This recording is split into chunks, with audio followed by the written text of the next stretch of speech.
ډېرو محترمو قابل قدر مسلمانانو، نن یو داسې وظیفه راته ښیمه چې د یوې مورجانې فی الله جل شانه حاجت پوره کړی. او وایي هغه مورجان وایي چې د نهو کالو نه زه وظیفې کوم او زما حاجت نه پوره کیږي، یعنی یو حاجت دی هغه نه پوره کیږي.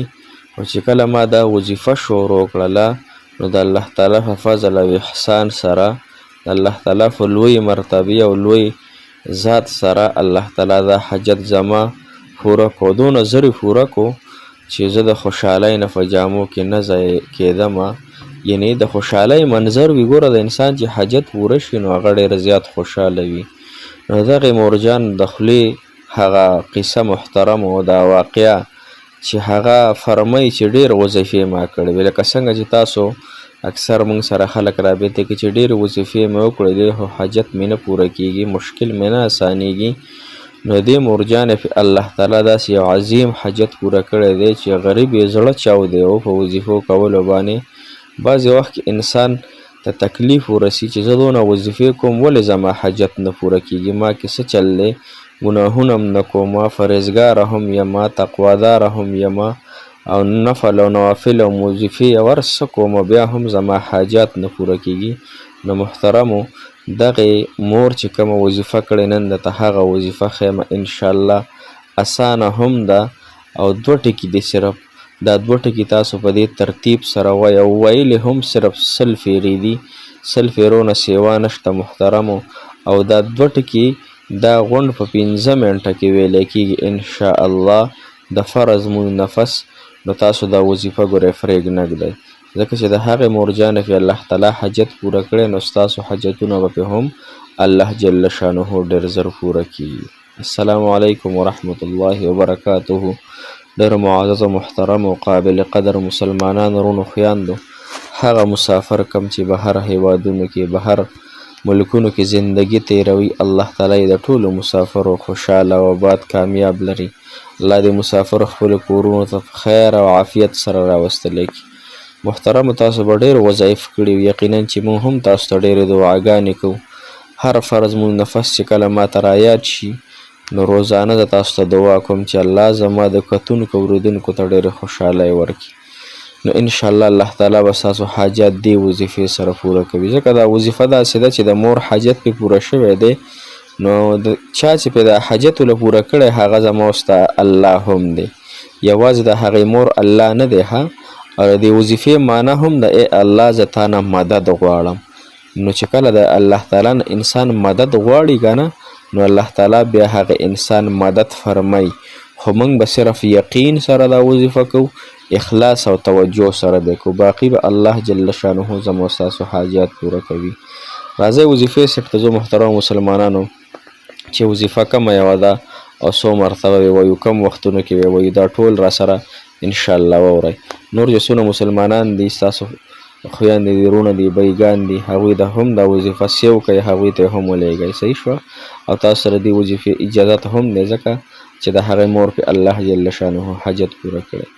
د هر فرض مونږ نفس، سحر مونږ نفس، ماسپښین، مازدیګر، ماښام، ماسخوتن 15 مونځونه دي. تاسو به یو د مونځونو پابندي کوئ.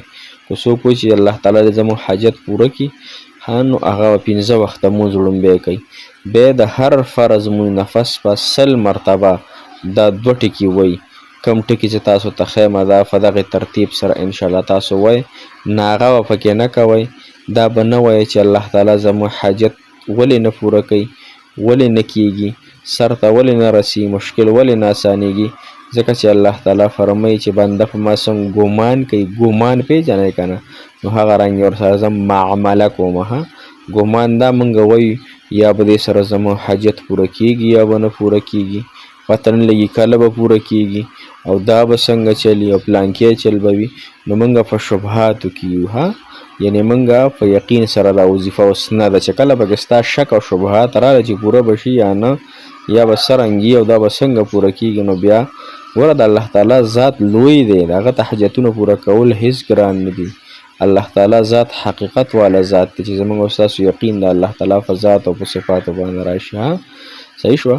نو د هر فرض مونږ نفس په دوه ټکي وایي. تاسو دې ټکو ته غوږ شئ. آسان 2 ټکي دي. مخکې هم یو وظیفه جوړه کړې وه خو به هر حال چې کله مې دا د مور دا خبرې واورېدلې دا غږ نو ما وی چې زه به د خپلو کتونکو اورېدونکو ته هم یو ښکلې وظیفه جوړه کړم. وظیفه د هر فرض منفس 100 فیرې یا رحمن اغثني یا رحمن اغثني غین دی او ثا د ثا ها اغثني یا رحمن اغثني دا وظیفه به تاسو د هر فرض منفس 15 منځونه دي هر فرض منفس په صرف 100 کرته وایي او الله تعالی نه د مدد وظیفه د اغثني مدد غوښتو ته یا رحمان یا رحمان ذاته ته زما مدد وکړي نو زه الله تعالی نه کو سوا بل څوک زموږ مددګاري نو تاسو موږ ته وښایئ موږ به همالته لاړ شو خو لهذا نشته دی صرف د الله جل شانه ذات دی چې هغه زما او ستاسو حاجات پوره کوي ما تاسې پیدا کړي رزق راته راکوي په ټیم راته اوبه راکوي په ټیم زموږ حاجات پوره کیږي تشه دسماتې ډکه او دسماتې په ټیم کیږي دا د الله تعالی څومره